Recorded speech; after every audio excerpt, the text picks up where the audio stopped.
Start ಮಾಡ್ತೀರಾ Who is going to come?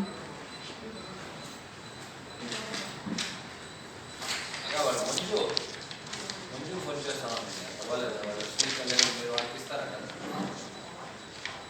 ఎన్నడే ఇస్తారా వస్తాము అంటే అందరూ వెయిట్ చేస్తే చేయండి ಅಲ್ಲ ಪಾಪ ಬೇರೆಯವರೆಲ್ಲ ವೇಟ್ ಮಾಡ್ತಾವ್ರೆ ಸ್ಟಾರ್ಟ್ ಮಾಡಿಲ್ಲ ನೀವು ಯಾರಾದ್ರೂ ಪರ್ಚೇಸ್ ಅವ್ರ ತಗೊಳ್ಳಿ ಹಾಂ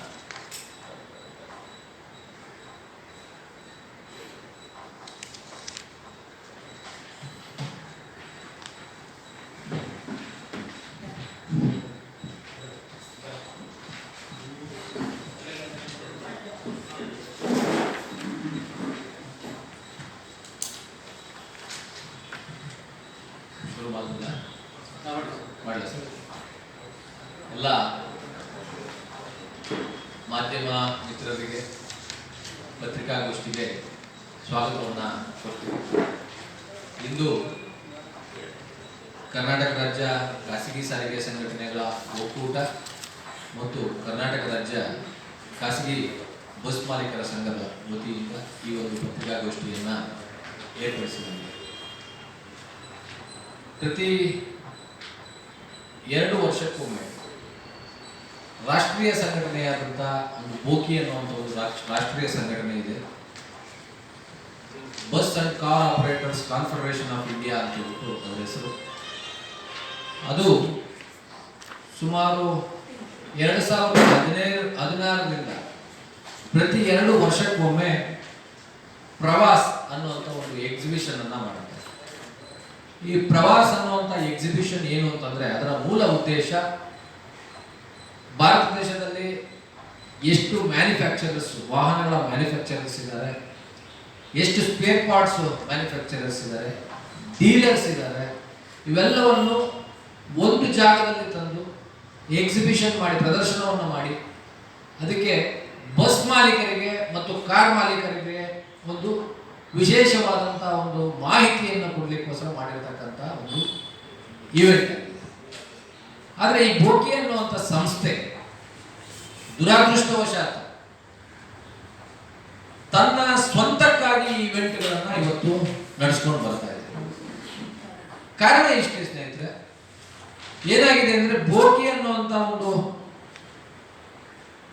ಏನು ಆರ್ಗನೈಸೇಷನ್ ಇವತ್ತು ನ್ಯಾಷನಲ್ ಲೆವೆಲ್ ಅಲ್ಲಿ ಕೆಲಸ ಮಾಡ್ತಾ ಇದೆ, ಇದರಲ್ಲಿ ಇರ್ತಕ್ಕಂಥವರು ಎಲ್ಲ ದೊಡ್ಡ ದೊಡ್ಡ ಮಾಲೀಕರಾಗಿದ್ದಾರೆ.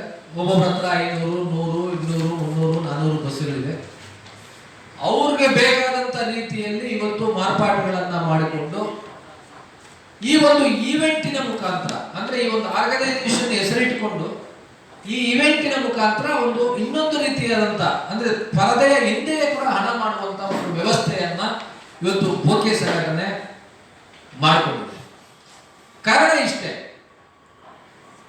ಇದು ಏನು ಈವೆಂಟ್ ಆರ್ಗನೈಸೇಷನ್ ಮಾಡುತ್ತೆ, ಈ ಈವೆಂಟ್ ಆರ್ಗನೈಸ್ ಮಾಡಿದಾಗ ತಮಗೆಲ್ಲ ಗೊತ್ತಿದೆ, ಇವತ್ತು ಲೈಲ್ಯಾಂಡ್ ಕಂಪನಿ ಆಗಿರ್ಬೋದು, ಟಾಟಾ ಆಗಿರ್ಬೋದು, ಮಹೀಂದ್ರ ಆಗಿರ್ಬೋದು, ಟೊಯೋಟಾ ಆಗಿರ್ಬೋದು, ವೋಲ್ವೋ ಬಸ್ ಆಗಿರ್ಬೋದು, ಐಷರ್ ಆಗಿರ್ಬೋದು, ಈ ಎಲ್ಲ ವಾಹನಗಳು ಮ್ಯಾನುಫ್ಯಾಕ್ಚರರ್ಸ್ ಏನಿದ್ದಾರೆ ಇವರೆಲ್ಲರೂ ಲಕ್ಷ ಲಕ್ಷ ಕೋಟಿ ಗಟ್ಟಲೆ ಇದಕ್ಕೆ ಸ್ಪಾನ್ಸರ್ಶಿಪ್ ಅನ್ನ ಕೊಡ್ತಾರೆ.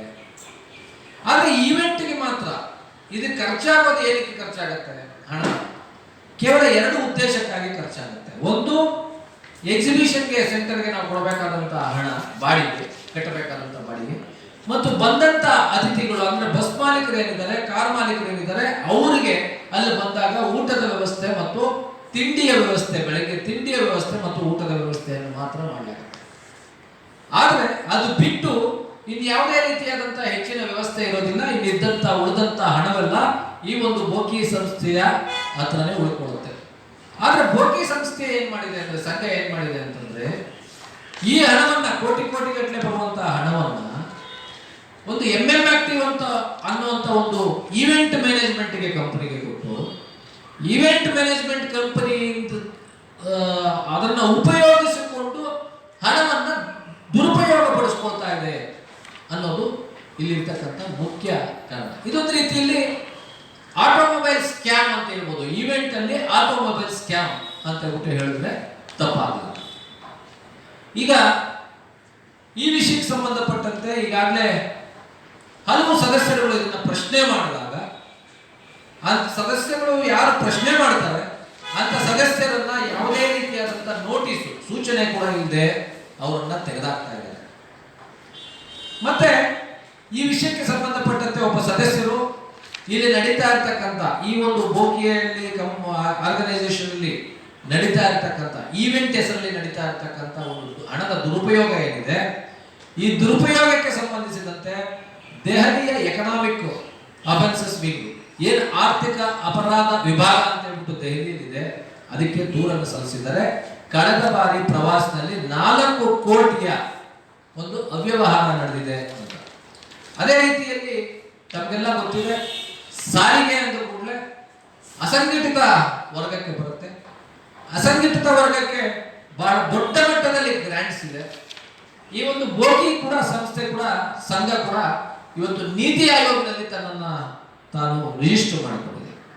ಕಾರಣ ಇಷ್ಟೇ, ಅಸಂಘಟಿತ ವರ್ಗದಲ್ಲಿ ಇರ್ತಕ್ಕಂಥ ಗ್ರಾಂಟ್ಸ್ ಅನ್ನ ಪಡೆದುಕೊಳ್ಳಬಹುದು ಅಂತ ಅನ್ನುವಂಥ ಒಂದು ಉದ್ದೇಶ. ಅದಾದ ನಂತರದಲ್ಲಿ ನಾವು ಮತ್ತೆ ಈ ಸದಸ್ಯರು ರಿಜಿಸ್ಟ್ರಾರ್ ಆಫ್ ಸೊಸೈಟೀಸ್ ಕೂಡ ಕಂಪ್ಲೇಂಟ್ ಕೊಟ್ಟಿದ್ದಾರೆ. ಇಲ್ಲಿ ನಡೀತಾ ಇರ್ತಕ್ಕಂಥ ಅವ್ಯವಹಾರ ಮತ್ತು ಅದರ ವಿರುದ್ಧ ಧ್ವನಿ ಎತ್ತಿ. ಈಗ ಪ್ರಮುಖವಾಗಿ ನಾವು ಬರಬೇಕು ಅಂತಂದ್ರೆ, ಇದೇ ನಾಳಿದ್ದಿಂದ ಬೆಂಗಳೂರಿನಲ್ಲಿ ಈ ಬಾರಿ ಪ್ರವಾಸ ಈ ಎಕ್ಸಿಬಿಷನ್ ಏನಿದೆ ಅದು ನಡೀತಾ ಇದೆ. ಎಕ್ಸಿಬಿಷನ್ ಸೆಂಟ್ರಲ್ ನಡೆಯುತ್ತೆ. ಇದಕ್ಕೆ ಕರ್ನಾಟಕ ರಾಜ್ಯ ಬಸ್ ಮಾಲೀಕರ ಸಂಘ ಬಾಯ್ಕಾಟ್ ಮಾಡಿತ್ತು ಇವೆಲ್ಲ ವಿಷಯದ ಆಧಾರದ ಮೇಲೆ. ನಂತರ ಏನಿವಾಗ ನಾವು ಬಾಯ್ಕಾಟ್ ಮಾಡಿ ನಾವು ವಿಷಯಗಳನ್ನ ಕೊಟ್ವಿ, ಈ ರೀತಿ ಮಿಸ್ಕಂಡಕ್ಟ್ ಆಗ್ತಾ ಇದೆ, ಮಿಸ್ಯೂಸ್ ಫಂಡ್ ಆಗ್ತಾ ಇದೆ, ಮತ್ತು ಇದರಲ್ಲಿ ಹಣದ ದುರುಪಯೋಗದ ಒಂದೇ ಅಲ್ಲ, ಹಣದ ವಹಿವಾಟುಗಳು ಕೂಡ ಬೇರೆ ಬೇರೆ ರೀತಿಯಲ್ಲಿ ನಡೀತಾ ಇದೆ. ಇದು ಒಂದು ರೀತಿಯಲ್ಲಿ ಎಲ್ಲೋ ಒಂದು ರೀತಿಯಲ್ಲಿ ಟ್ರಾನ್ಸ್ಪೋರ್ಟೇಷನ್ ಅಲ್ಲಿ ತಮಗೆ ಗೊತ್ತಿದೆ, ಟ್ರಾನ್ಸ್ಪೋರ್ಟೇಷನ್ ಅಲ್ಲಿ ಬ್ಲಾಕ್ ಮನಿ ಟ್ರಾನ್ಸ್ಫರ್ ಮಾಡೋದು ಬಹಳ ಈಸಿ. ಯಾಕೆಂದ್ರೆ ಬಸ್ಸುಗಳಲ್ಲಿ ಯಾವುದೇ ರೀತಿಯಾದಂತಹ ಚೆಕಿಂಗ್ಗಳಿರಲ್ಲ. ಬಸ್ಸುಗಳವರೆಗೆ ಒಂದು ಬಸ್ಸಿಗೆ ಇವತ್ತು ಇನ್ಕಮ್ ಟ್ಯಾಕ್ಸ್ ಅಡಿಯಲ್ಲಿ 30% ಡಿಪ್ರಿಸಿಯೇಷನ್ ಇದೆ. ಇದು ಕೂಡ ಒಂದು ದೊಡ್ಡ ಪ್ಲಸ್ ಪಾಯಿಂಟ್ ಇದೆ.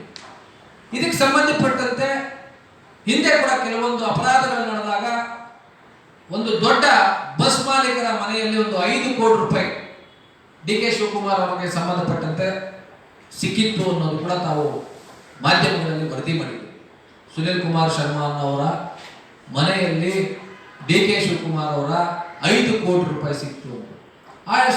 ಇವರು ಸುನಿಲ್ ಕುಮಾರ್ ಶರ್ಮಾ ಅವರು ಕೂಡ ಈ ಬೋಕಿಯಲ್ಲಿ one of the office bearer ಆಗಿದ್ದಾರೆ. ಕಾಂಟ್ರಾಕ್ಟ್ ಕ್ಯಾರೇಜ್ ಬಸ್ಸಸ್ಗೆ ಕರ್ನಾಟಕ ರಾಜ್ಯದಿಂದ ಅವರು ರೆಪ್ರೆಸೆಂಟ್ ಮಾಡ್ತಾರೆ. ನೀವು ಕೇಳಬಹುದು, ಸರ್ ರೆಪ್ರೆಸೆಂಟ್ ಮಾಡಿದ ತಕ್ಷಣ ಈ ಆರ್ಗನೈಸೇಷನ್ಗೆ ಏನ್ ಸರ್ ಸಂಬಂಧ ಅಂತ ತಾವು ಕೇಳಬಹುದು. ಪ್ರಶ್ನೆ ಸಾಮಾನ್ಯವಾಗಿ ಉದ್ಭವ ಆಗುತ್ತೆ. ಆದ್ರೆ ಏನು ಈ ಬೋಗಿ ಇದೆಯಲ್ಲ, ಈ BOCI ಎನ್ನುವಂತ ಒಂದು ಆರ್ಗನೈಸೇಷನ್, ಇದರದ್ದು ಎಲ್ಲ ಇನ್ಕಮ್ ಟ್ಯಾಕ್ಸ್ ರಿಟರ್ನ್ಸ್ ಫೈಲ್ ಆಗುತ್ತಾ ಇರತಕ್ಕಂಥ ಅಡ್ರೆಸ್ ಒಂದು ಸುನಿಲ್ ಕುಮಾರ್ ಶರ್ಮಾ ಅವರು ಎಲ್ಲಿ 5 ಕೋಟಿ ರೂಪಾಯಿ ಹಣ ಸಿಕ್ತು ಅಂತ ಹೇಳ್ಬಿಟ್ಟು ರೇಡ್ ಆದಾಗ ಸಿಕ್ತಲ್ಲ, ಅಡ್ರೆಸ್ ಕೊಟ್ಟಿದ್ರಲ್ಲ, ಆ ಅಡ್ರೆಸ್ ಅಲ್ಲಿ ಇನ್ಕಮ್ ಟ್ಯಾಕ್ಸ್ ರಿಟರ್ನ್ಸ್ ಫೈಲ್ ಆಗ್ತಾ ಇದೆ. ಆದ್ರೆ ಇಲ್ಲಿ ಒಂದು ಅನುಮಾನಕ್ಕೆ ಈಡು ಮಾಡಿಕೊಡ್ತಾ ಇರ್ತಕ್ಕಂಥದ್ದು ಏನು ಅಂದ್ರೆ, ಈ ಬೋಕೆ ಅನ್ನುವಂಥ ಸಂಸ್ಥೆ ಬ್ಲಾಕ್ ಮನಿ ಟ್ರಾನ್ಸಾಕ್ಷನ್ ಏನಾದ್ರು ಯೂಸ್ ಆಗ್ತಾ ಇದೆಯಾ ಅನ್ನುವಂಥ ಅನುಮಾನ ಇವತ್ತು ಎಲ್ಲ ಬಸ್ ಮಾಲೀಕರಲ್ಲಿ ಎದ್ದು ಕಾಣಿಸ್ತಾ ಇದೆ. ಅದಕ್ಕೆ ಸ್ನೇಹಿತರೆ, ಈ ವಿಷಯವಾಗಿ ಕೂಡ ಆರ್ಥಿಕ ಅಪರಾಧದ ವಿಭಾಗಕ್ಕೆ ದೂರನ್ನು ಸಲ್ಲಿಸಿದ್ದಾರೆ, ಅದನ್ನು ಮಾಡ್ತಾ ಇದ್ದಾರೆ.